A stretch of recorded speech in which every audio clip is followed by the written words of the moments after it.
ಮಾಂಜ್ರೆ ಸರ್ವೋದಯ ಹೈಸ್ಕೂಲ್ನ ಹಳೆ ವಿದ್ಯಾರ್ಥಿಗಳ ಸ್ನೇಹ ಮಿಲನ. ಗುರು ಶಿಷ್ಯರ ಪರಂಪರೆ ಅನಾದಿ ಕಾಲದಿಂದಲೂ ಇದೆ. ಡಾಕ್ಟರ್ ಮಹಾಂತ ಶ್ರೀಗಳು. ಗುರು ಶಿಷ್ಯರ ಪರಂಪರೆ ವೇದ ಕಾಲದಿಂದಲೂ ನಡೆದುಕೊಂಡು ಬಂದಿದೆ. ಈಗ ಅದೇ ಪರಂಪರೆಯನ್ನು ಹೊಸ ಪೀಳಿಗೆ ಮುಂದುವರಿಸಿಕೊಂಡು ಹೋಗುವ ಅವಶ್ಯಕತೆ ಇದೆ. ಗುರುವಿನ ಮೂಲಕ ಶಿಷ್ಯನು ಅಳವಡಿಸಿಕೊಳ್ಳುವ ಬೋಧನೆಗಳು, ನಡವಳಿಕೆಗಳು ಅಥವಾ ಆಚರಣೆಗಳು ಆತನನ್ನು ಸಮಾಜದಲ್ಲಿ ಉತ್ತಮ ಪ್ರಜೆಯಾಗಿ ರೂಪಿಸುತ್ತದೆ ಎಂದು ಶೇಗುಣಸಿಯ ವಿರಕ್ತ ಮಠದ ಡಾಕ್ಟರ್ ಮಹಾಂತ ಮಹಾಸ್ವಾಮಿಗಳು ಪ್ರತಿಪಾದಿಸಿದ್ದಾರೆ. ಅವರು ರವಿವಾರ ದಿನಾಂಕ 11ರಂದು ಕಾಗವಾಡ ತಾಲೂಕಿನ ಶಿರಗುಪ್ಪಿಯ ಅಮೃತ್ ಸಭಾಭವನದಲ್ಲಿ ಚಿಕ್ಕೋಡಿ ತಾಲೂಕಿನ ಮಾಂಜ್ರಿ ಗ್ರಾಮದ ಸರ್ವೋದಯ ಹೈಸ್ಕೂಲ್ನ ಸನ್ 1981-83ರ ಹಳೆ ವಿದ್ಯಾರ್ಥಿಗಳ ಸ್ನೇಹ ಮಿಲನ ಮತ್ತು ಗುರುವಂದನೆ ಕಾರ್ಯಕ್ರಮದ ದಿವ್ಯ ಸಾನ್ನಿಧ್ಯ ವಹಿಸಿ ಮಾತನಾಡುತ್ತಿದ್ದರು. ಗುರುಗಳು ನೀಡಿದ ಜ್ಞಾನದಿಂದ ಮುಂದೊಂದು ದಿನ ಅದೇ ಶಿಷ್ಯ ಗುರುವಾಗಿ ಮುಂದಿನ ಪೀಳಿಗೆಯ ಶಿಷ್ಯರಿಗೆ ನೀಡುತ್ತಾನೆ. ಈ ಪರಂಪರೆಯು ಇದೇ ರೀತಿಯಾಗಿ ಮುಂದುವರಿಯುತ್ತದೆ. ಶಿಕ್ಷಣ ಮತ್ತು ಸಂಸ್ಕೃತಿಯ ವಿನಿಮಯವು ಗುರು ಶಿಷ್ಯ ಸಂಪ್ರದಾಯದಲ್ಲಿ ಬೇರೂರಿದೆ ಎಂದರು. ತಾವೆಲ್ಲರೂ ಸಮಾನ ಮನಸ್ಕರರು ಮತ್ತು ಸಮಾನ ವಯಸ್ಕರನ್ನೆಲ್ಲ ಸೇರಿ ಒಂದು ಸಂಘಟನೆಯನ್ನು ಮಾಡಿಕೊಂಡು ಒಂದು ಅರ್ಥಪೂರ್ಣವಾಗಿರುವಂತಹ ಕಾರ್ಯಕ್ರಮವನ್ನು ಇಲ್ಲಿ ಆಯೋಜನೆ ಮಾಡಿರುವಂಥದ್ದನ್ನು ನೋಡಿದರೆ ನಿಜಕ್ಕೂ ಬಹಳ ಖುಷಿ ಅನಿಸ್ತದೆ.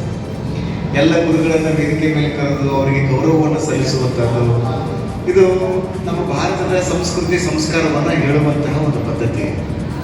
ಈ ಒಂದು ಹಿನ್ನೆಲೆಯಲ್ಲಿ ಇವತ್ತು ಗುರುಗಳನ್ನು ಗೌರವಿಸುವಂಥದ್ದಾಗಿರ್ಬೋದು, ಶಿಕ್ಷಕರನ್ನು ಘನತೆ ಗೌರವಗಳಿಂದ ಕಾಣುವಂಥದ್ದಾಗಿರ್ಬೋದು, ಅದು ನಮ್ಮ ದೇಶದ ಸಂಸ್ಕೃತಿ ಸಂಸ್ಕಾರ ಮತ್ತು ಸದಾಚಾರ ಸುವಿಚಾರ.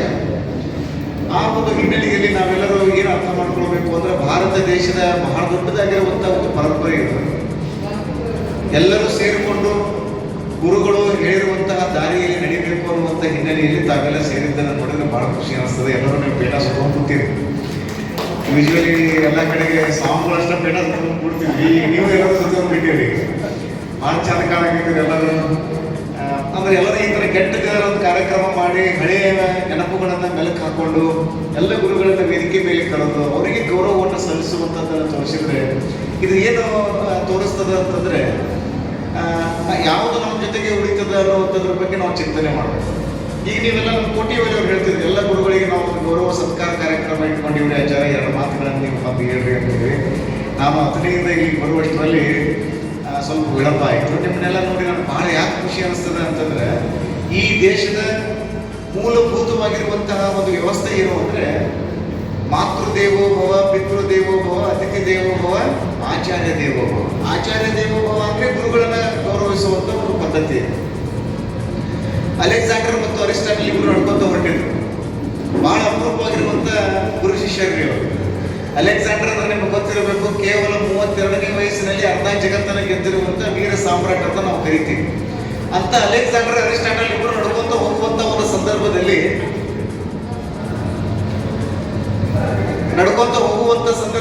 ಒಂದು ದೊಡ್ಡ ಹೊಳೆ ಇರ್ತಿರಲ್ಲ.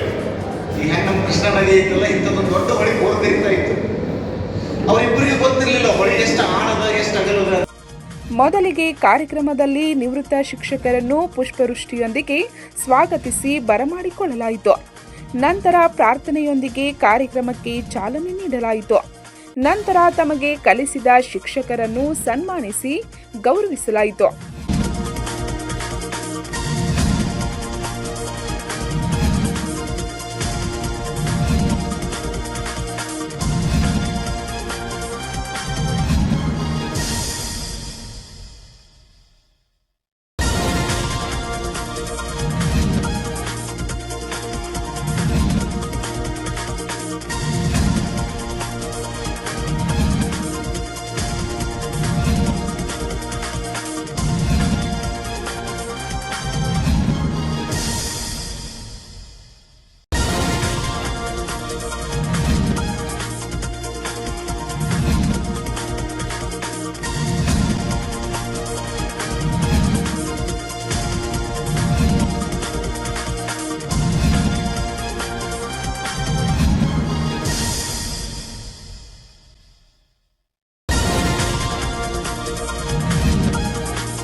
ಜೊತೆಗೆ ಹಳೆ ವಿದ್ಯಾರ್ಥಿಗಳಿಗೆ ಸ್ನೇಹ ಮಿಲನದ ನೆನಪಿನ ಕಾಣಿಕೆಯನ್ನು ಮಹಾಸ್ವಾಮಿಗಳು ನೀಡಿದರು.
ಈ ಸಮಯದಲ್ಲಿ ನಿವೃತ್ತ ಶಿಕ್ಷಕರಾದ ಡಿಎ ತಾಂಬಟ್, ಬಿಬಿ ಪಾಟೀಲ್, ಎಬಿ ನರವಾಡೆ, ಪೋಪಟ್ ಯಾದವ್, ಅಕ್ರೂರ್ ಪೂಜಾರಿ, ಬಾಪು ಮುಲ್ಲಾ ಮುಂತಾದವರು ಮಾತನಾಡಿ, ನಮಗೆ ಜ್ಞಾನ ನೀಡಿದ ವಿದ್ಯಾರ್ಥಿಗಳನ್ನು ಭೇಟಿಯಾಗಲು ನಮಗೆ ಸಂತೋಷವಾಗಿದೆ ಎಂದು ಹೇಳಿದರು.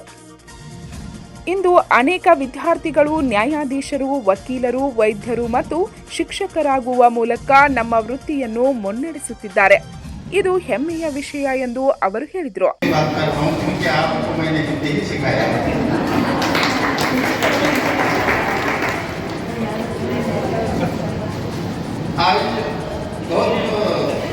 बड़ा ये दिन है क्योंकि आज मेरे सामने बच्चे वही थे, अब शिक्षक भी वही थे, लेकिन ये बिल्डिंग अलग है। लेकिन आज का दिन बहुत मजे का दिन मालूम होता है क्योंकि 42 वर्ष के बाद आज लड़कियों में बहुत कुछ परिवर्तन हो गया है। कुछ लड़कों की पहचान होती है लेकिन लड़कियों की पहचान होना बहुत ही मुश्किल होता है। तो अभी कुछ लड़कियों ने हो ಈ ರೀತಿ ಗುರುಗಳ ಬಗ್ಗೆ ತೋರಿಸಿದ ಪ್ರೇಮ ಇದು ಭಾಳ ತಪ್ಪು. ಇಷ್ಟು ವರ್ಷ ಆದರೂ ನೀವು ನಮ್ಮ ಗುರುಗಳ ಬಗ್ಗೆ ತೋರಿಸಿರುವುದನ್ನು ಆಧಾರ ಪ್ರೇಮ ಇದು ಇವತ್ತು ಈಗ ಕಂಟಿನ್ಯೂ ಇರಲಿ ಅಂತ ನಾನು ಹೇಳೋದು. ಮತ್ತು ಮತ್ತೊಂದು ಈ ಬ್ಯಾಚ್ದಾಗ ಎಲ್ಲರೂ they are not lose the chances. ಕೋರಿಯವ್ರಿಗೆ ಏನು ಚಾನ್ಸ್ ಸಿಕ್ಕಿದ್ದೀರಿ ಅವ್ರು ಪಿಕಪ್ ಮಾಡಿದಾರೆ. ಕೊರನೆ ಯಾವ ಚಾನ್ಸ್ ಬರೀಕ್ ನೋಡ್ರಿ, ದೇ ಆರ್ ನಾಟ್ ಅವ್ರನ್ನ ಫಾಲೋ ಮಾಡಿ ಬರೋವರ they are settle well plan. ಅದು ಮತ್ತು ಅದಕ್ಕಾಗಿ ಈ batch well matured, intelligent and most discipline batch. ಇಲ್ಲಿ ಮಾತಾಡ್ತಿದ್ರೆ ಎಲ್ಲ ನೀವು ನೋಡಿಕೊಂಡ್ರೆ ಅಗದಿ ವೆಲ್ ಡಿಸಿಪ್ಲಿನ್. ಅದಕ್ಕೆ ಇದೇ ರೀತಿ ನಾವೆಲ್ಲರೂ ಹೊಸದಿಂದ ಒಂದಕ್ಕೂ ಯಾವಾಗ ಸಂದರ್ಭ ಬಂದಾಗ ಭೇಟಿ ಆಗ್ತಾ ಇರೋಣ. ಜೊತೆಗೆ ಹಳೆ ವಿದ್ಯಾರ್ಥಿಗಳು ಸಹ ಮಾತನಾಡಿ ಹಳೆ ನೆನಪುಗಳನ್ನು ಮೆಲುಕು ಹಾಕಿದ್ರು.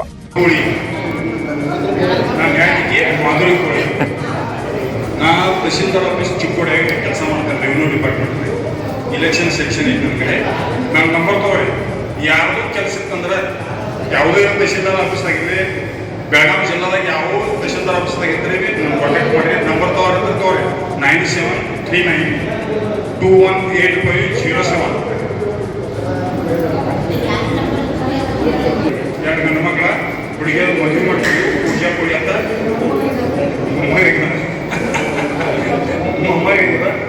ಹುಡುಗ ಪ್ರಜ್ವಲ್ ಕೋಳಿ ಅಂತ ತೊಂಡ ಹುಡುಗ ಬೆಂಗಳೂರದ, ಪ್ರತಿ ಕೋಳಿ ಬಿಕಾಮ್ ಮನೆ ಮಂಜರಾಗ ಇಷ್ಟ.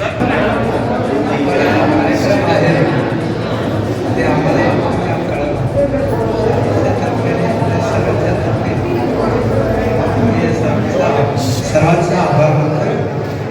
कार्यक्रम छान ನಾನು ಸುಮಿತ್ರಾ ಚಿನ್ನಪ್ಪನವರ ಕನಕಪುರ ಮಂದಿ ಹೆಣ್ಮಕ್ಳು ಮಾತ್ರ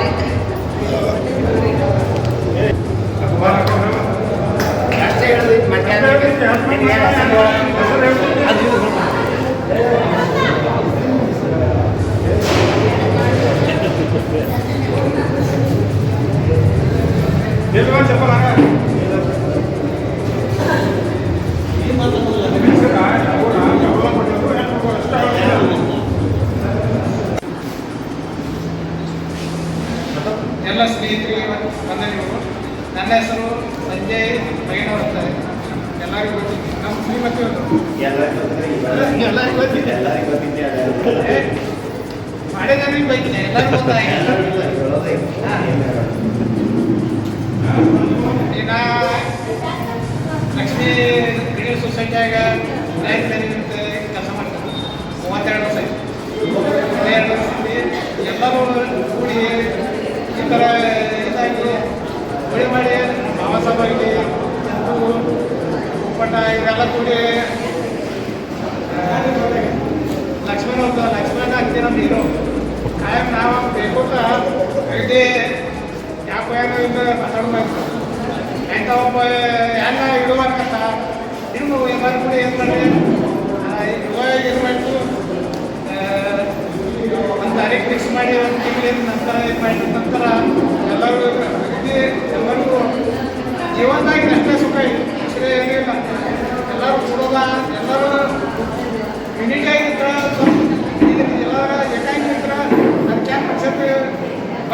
ಇದ್ದಂಗೆ ಸರಿ ಇಷ್ಟ ಹೇಳೋದ ನಾವು ಹಿಂಗೆ ಇರೋಣ ಅಂತ ಹೇಳಿ ನೇರ ಮಾತು ಯಾರು ತಪ್ಪಿರೋದು ಹೈಸ್ಕೂಲ್ ಪ್ರೌಢಶಾಲೆಯಲ್ಲಿ SSLC ವರೆಗೆ ಶಿಕ್ಷಣ ಪಡೆದುಕೊಂಡು ಅದರಲ್ಲಿ ನಮ್ಮ ಎಲ್ಲರೂ ಒಂದು ಗೆಳೆಯರಿಗೆ ಇದು ಕೂಡಿರುವುದು ಇದನ್ನು ಭಾಗ್ಯ ಅನ್ಕೊಳ್ತಾ ಇದ್ದೀನಿ. ನಾವು MB ಬ್ರಿಂಗಿಮಠು ಯಡೂರು ನಮ್ದು ಯಾರೋ ಗೊತ್ತ ಹೆಣ್ಮಕ್ಳಂತೂ ಯಾರು ಗುರಿ ಗುರ್ತಾ ಹಿಡ್ತಾ ಇಲ್ಲ. ಬಟ್ ನಾವೇನು ಮಾಡಿದ್ದೇವೆ ಎಲ್ಲ ಊರು ಬಿಟ್ಟಂತರೂ ಅದಕ್ಕೆ ಎಜುಕೇಷನ್ ಮಾಡಿಕೊಂಡು ನಾವೇ ಎಜುಕೇಷನ್ ಮಾಡೋದು ಭಾಳ ತೊಂದರೆ ಆಗಿದೆ. ಪಾರ್ಟ್ ಟೈಮ್ ಸರ್ವಿಸ್ ಮಾಡಿ ಟ್ಯೂಷನ್ ಮಾಡಿ ನಾನು MA ಮಾಡಿದ್ದೀನಿ, ಎಲ್ಲರಿಗೂ ಒಂದಷ್ಟು ಮಾಡಿ ಮುಗಿಸಿದೆ. ಆ ನಂತರ ನಾನು ಪಾರ್ಟ್ ಟೈಮ್ ಹೈಸ್ಕೂಲ್ ಟೀಚರ್ ಆಗಿದ್ದೆ. ಆ ಹೈಸ್ಕೂಲ್ ಟೀಚರ್ ಆದ ನಂತರ ಈ ಗೌರ್ಮೆಂಟ್ ಕಾನ್ಫರ್ಮ್ ಆಯಿತು. ಪ್ರೊಜೆಕ್ಟ್ ಆಫೀಸರ್ ಅಂದರು 1998 ಅಪಾಯಿಂಟ್ಮೆಂಟ್ ಆಗಿದೆ. 1998ರಲ್ಲಿ ನಾನು ಪ್ರೊಜೆಕ್ಟ್ ಆಫೀಸರ್ ಅಪಾಯಿಂಟ್ಮೆಂಟ್ ಆದೆ ಟೌನ್ ಪಂಚಾಯತಿಗೆ. ಆ ನಂತರ ಅದೇ ರೀತಿ ಅಲ್ಲಿ 15 ವರ್ಷ ಸದಲಾಗಿ ಸರ್ವಿಸ್ ಮಾಡಿದೆ. ಆ ನಂತರ ನಿಪ್ಪಾಣಿ 1 ವರ್ಷ ಮಾಡಿದೆ. ನಂತರ ಯಾದಗಿರಿ ಜಿಲ್ಲೆಯಲ್ಲಿ ಮಾಡಿದ್ದೇನೆ. ಆ ನಂತರ ಕಾರವಾರ. ಈ ರೀತಿ ನಾನು ಹಲವಾರು 27 ವರ್ಷ ಸರ್ವಿಸ್ ಮಾಡಿದ್ದೇನೆ. ಆ ಸರ್ವಿಸ್ನಲ್ಲಿ ನಾವೆಲ್ಲರ ಕಂಡಿದ್ದೇವೆ. ಬಟ್ ಇಲ್ಲಿ ನಮ್ಮ ಗೆಳೆತನ ಕೊಟ್ಟಿದಂಥ ಈ ಹೆಮ್ಮೆ ಇದೆಯಲ್ಲ, ಇದು ಒಂದೇ ವೇದಿಕೆಯಲ್ಲಿ ನಾವು ಹಂಚಿಕೊಳ್ಳೋದು ನನಗೆ ಸಂತೋಷ ಅನಿಸ್ತಾ ಇದೆ. ಎಲ್ಲರಿಗೂ ನಾನು ಧನ್ಯವಾದ ಹೇಳ್ತಾ ಇದ್ದೇನೆ. ಇದೇ ರೀತಿ ನಮ್ಮ ಪರಮೇಶ್ವರ್ ಅವರು ಹೋಟೆಲ್ ಅದೇ ಒಪ್ಪಿಟ್ಟಿದ್ದಾರೆ. ಇವರೆಲ್ಲರೂ ವರ್ಷ ಮಾಡಿ ನಮಗೆ ಎಷ್ಟು ನಾವು ಹೇಳಿದ್ರೆ ಸಹಕಾರ ಕೊಡ್ತೇವೆ ಅಂತ ಹೇಳಿ ನಾನು ಎರಡು ಮಾತುಕೊಳ್ತಾ ಇದ್ದೇನೆ. ಬ್ರಿಂಗಿಮಠ್ ಸರ್ಗೆ ಧನ್ಯವಾದಗಳು. ಅವ್ರು ಮಾತಾಡ್ತೇನೆ. ಯಾಕಂದರೆ ಅವರು ಕಾಲು ಹಿಡ್ಕೊಂಡು ಹೇಳ್ಕೊಂಡು ಬರ್ತಿದ್ದೀವಿ. ಮತ್ತು ಆ ಟೈಮಲ್ಲಿ ತುಂಬ ಬರ್ತನ ಏನೋ ಒಂದು ದೇವರ ದಯದಿಂದ ಒಂದು ಈ ಹತ್ತಿಗೆ ಬಂದು ಎಲ್ಲರೂ ಸೇರಿದೆ ಅಷ್ಟೇ. ಇದೇ ರೀತಿ ನಾವು ಪ್ರತಿ ವರ್ಷ ಅಥವಾ ಸೇರಿದರೆ ನಾವು ಕಷ್ಟ ಹಂಚ್ಕೋಬೋದು. ಈಗಿನ ಇದರಲ್ಲಿ ಎಲ್ಲ ಸಂಬಂಧವೂ ಸರಿ ಇಲ್ಲ. ನನ್ನ ಅದಕ್ಕೆ ಚೆನ್ನಾಗಿಲ್ಲ, ತಂದೆ ಮಕ್ಕಳು ತಂದೆ ನೋಡೋದಿಲ್ಲ. ಹಾಗಾಗಿ ನಾವೆಲ್ಲ ಫ್ರೆಂಡ್ಸ್ ಈ ವಯಸ್ಸಾದ ನಂತರ ಸೇರಿದ್ರೆ ಕಷ್ಟ ಸುಖ ನಾವು ಅನುಸರಿಸ್ಕೋಬೋದು.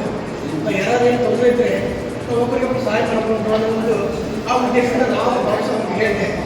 ಅದ ಕಾರಣಕ್ಕಾಗಿ ಈ ಬರುವಂತ ನಾವು ಇಷ್ಟೊಂದು ಬರಬೇಕಾದ್ರೆ ಅದರಲ್ಲಿ ತುಂಬ ಪರಿಶ್ರಮ ಮಾಡಬೇಕಾಗಿದೆ. ಯಾಕಂದರೆ ನನಗೆ ಎಲೆಕ್ಟ್ರಿಕ್ ಕಲಿಬೇಕಾದ್ರೆ ತುಂಬ ಕಷ್ಟ ಇತ್ತು. ನಾವು ಕಲಿತು ಯಾವ ರೀತಿ ಕಲಿತೀವಿ ನಮಗೆ ಗೊತ್ತು. ಅದೇನೋ ಒಂದು ನಮ್ಮೂರ ಲಕ್ಷ್ಮೀ ದೇವಿ ಆಶೀರ್ವಾದ, ತಾಯಿ ತಂದೆ ಆಶೀರ್ವಾದ, ಇದರಿಂದ ನಾವು ಒಂದು ಈ ತಂಡಕ್ಕೆ ಬೆಳೆದಿದ್ದೇವೆ. ಅದಕ್ಕೆಲ್ಲ ಎಲ್ಲರೂ ಒಂದೇ ಇರೋಲ್ಲ. ಯಾಕಂದರೆ ಕೆಲವು ಫ್ರೆಂಡ್ಸು ನಾವು ಕೇಳ್ತೀವಿ, ಅವ್ರಿಗೆ ಆ ರೀತಿ ಇದ್ದಾರೆ, ಈ ರೀತಿ ಇದ್ದಾರೆ, ನಮಗೆ ಬೇಜಾರಾಗುತ್ತೆ. ಬಟ್ ಏನು ಮಾಡೋಕ್ಕಾಗಲ್ಲ, ನಾವು ಸ್ವಲ್ಪ ಹೆಂಗೆ ಬಂದಾಗ ನಾವು ಒಳ್ಳೇದಕ್ಕಾಗುತ್ತೆ. ಈ ಜೀವನ ಅಂದರೆ ಹಂಗೆ ಫ್ರೆಂಡ್ಸಲ್ಲಿ ಕೇಳ್ತೀವಿ, ಚೆನ್ನಾಗಿದ್ದಾರೆ, ಚೆನ್ನಾಗಿರಲ್ಲ. ಈಗ 40 ವರ್ಷ ಆಗ್ತಿರ್ತಾರೆ, ಎಲ್ಲರೂ ಬೆಳವಣಿಗೆ ಗೊತ್ತಿಲ್ಲ ನಮಗೆ ಯಾರು ಹೇಳಿದ್ದಾರೆ ಅದು ಗೊತ್ತಿಲ್ಲ. ಈಗ ನಾವು ಅದನ್ನೆಲ್ಲ ಕೇಳಿ ನಮಗೆ ಬೇಜಾರಿಸುತ್ತೆ. ನಮ್ಗೆ ಅಷ್ಟೇ ಬೇಜಾರು ಮಾಡ್ಕೊಂಡುತ್ತೆ. ಆದರೆ ನಮಗೆ ಏನಾದರೂ ಈ ಫ್ರೆಂಡ್ಸ್ನಲ್ಲಿ ಈ ರೀತಿ ನಾವು ಸೇರಿದರೆ ಏನಾದರೂ ಒಬ್ಬರಿಗೆ ಎರಡು ಕಷ್ಟ ಬಂದು ನಾವು ನೋಡ್ಬೋದು, ಅದು ಪರಿಹಾರ ಮಾಡ್ಬೋದು ಅನ್ನೋ ಒಂದು ಉದ್ದೇಶದಿಂದ ಪ್ರತಿ ವರ್ಷ ನಾವು ಮಾಡಬೇಕು ಪ್ಲ್ಯಾನ್ ಮಾಡಿದ್ದೇವೆ. ಹಾಗಾಗಿ ನಾವೆಲ್ಲ ಸೇರಿ ಒಂದು ಗ್ರೂಪ್ ಮಾಡಿ ನಮ್ಮ ಫ್ರೆಂಡ್ಸಲ್ಲಿ ಏನಾದರೂ ತೊಂದರೆ ಇದ್ದರೆ ನಮಗೆ ಕೈಲಾದಷ್ಟು ಸಹಾಯ ಮಾಡೋಣ ಅನ್ನೋ ಉದ್ದೇಶದಿಂದ ಈ ಕಾರ್ಯಕ್ರಮ ಮಾಡಿದ್ದೇವೆ. ಅದಕ್ಕೆ ರಾವ್ ಸಾಬ್ ಮತ್ತು ರವೀಂದ್ರ ಬಳಿ ಮತ್ತು ಎಲ್ಲರೂ ಇದ್ದವರು ಕೂಡ ತುಂಬ ಪರಿಶ್ರಮ ವಹಿಸಿದ್ದಾರೆ.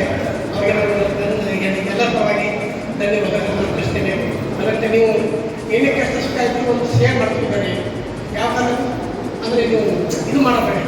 ನಾವು ಒಂಥರ ಈಗ ನಮ್ಮ ಅಕ್ಕ ತಂಗಿ ನಾವು ಹೋಗ್ತೀವಿ, ಅನ್ನ ಕುಟುಂಬ ನಾವು ಇರೋಣ ಅಂತ ಹೇಳ್ತೀನಿ. ಹಾಗಾಗಿ ನಮ್ಮ ಕೈಲಿ ಸಾಕಷ್ಟು ಶೇರ್ ಮಾಡಬೇಕು. ಏನೇ ಕಷ್ಟ ಸುಖ ಇದ್ದು ಒಬ್ಬರಿಗೊಬ್ಬರು ಪರಿಹಾರ ಮಾಡ್ಕೊಂಡು ಹೋಗೋಣ ಅಂತ ನಾನು ಹೇಳಿ ನನ್ನ ಮಾತು. ಹಲೋ, ರಾವ್ ಸಾಹೇಬ್ ಕೊಟ್ಟಿವಲ್ಲ, ನಾವು ಬರ್ತಿದ್ದೆ ಎಲ್ಲರೂ ಬಂದಿದ್ದೇನೆ. ಇಲ್ಲ ಏನಿಲ್ಲಪ್ಪ, ಎಲ್ಲರೂ ನಾನು Lakshmi bank assistant general manager. ನಮ್ಮ ಮಿಸ್ಸಸ್ಸಿಗೆ ಭಾರತ್ 2 ಹುಡುಗರು, ಒಂದು ಹುಡುಗ ಹುಡುಗಿ, 2 ಮಂದಿ ಇಂಜಿನಿಯರ್ಗಳು, 2 ಮಂದಿ ಮದುವೆ ಮಾಡಿಕೊಂಡಿದ್ದೆವು. ಮೊಮ್ಮಕ್ಕಳು ನಮ್ಮ ಮಗಳಿಗೆ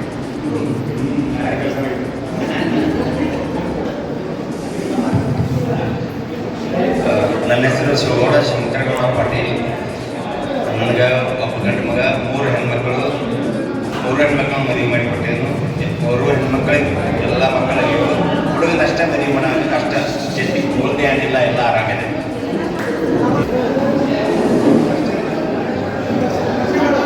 ಹಲೋ, ರಾಮಚಂದ್ರ ಬಿಜಪ್ಪ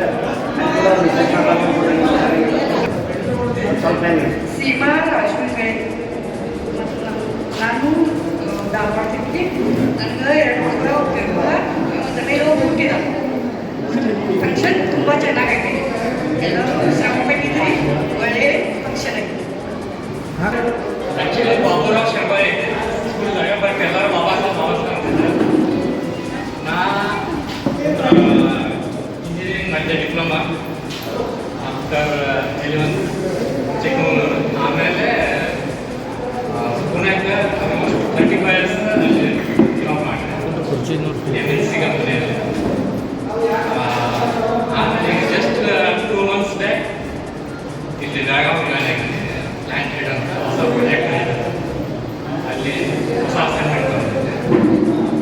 ಈ ಸಂದರ್ಭದಲ್ಲಿ ನ್ಯಾಯಾಧೀಶ ಲಕ್ಷ್ಮಣ್ ಕುರ್ಣಿ, ಸಂಜಯ್ ಮಗ್ಗೆನ್ನವರ್, ಲಕ್ಷ್ಮೀ ಸಂಸ್ಥೆಯ ಸಹಾಯಕ ವ್ಯವಸ್ಥಾಪಕ ರಾವ್ ಸಾಹೇಬ್ ಕೋಟಿವಾಲೆ, ವಕೀಲ್ ಮಾರುತಿ ಹುನ್ನೂರಿ, ರಾಜಗೌಡ ಪಾಟೀಲ್, ಸಿದ್ದಗೌಡ ಪಾಟೀಲ್, ಪ್ರೇಮಾ ಕಾಂಬ್ಳೆ, ಅಕ್ಕತಾಯಿ ಭೋಜ್ಕರ್, ಶೋಭಾ ಕೋಟಿವಾಲೆ, ಸುವರ್ಣ ಕುಡ್ಚಿ, ಶಶಿಕಲಾ ಕುಂಬಾರ್ ಸೇರಿದಂತೆ ಅನೇಕ ಹಳೆಯ ವಿದ್ಯಾರ್ಥಿನಿಯರು ಉಪಸ್ಥಿತರಿದ್ದರು. ಡಾಕ್ಟರ್ ಚಂದ್ರಕಾಂತ್ ಕೋರೆ ಸ್ವಾಗತಿಸಿದರು. ಪೋಪಟ್ ಕೋಳಿ ನಿರೂಪಿಸಿದರು. ಬಾಬಾ ಸಾಹೇಬ್ ಶೇಡ್ವಾಳೆ ವಂದಿಸಿದರು. ಪಂಚ್ ನ್ಯೂಸ್ಗಾಗಿ ಶಿರಗುಪ್ಪಿಯಿಂದ ರಾಜು ಕೋಳಿ.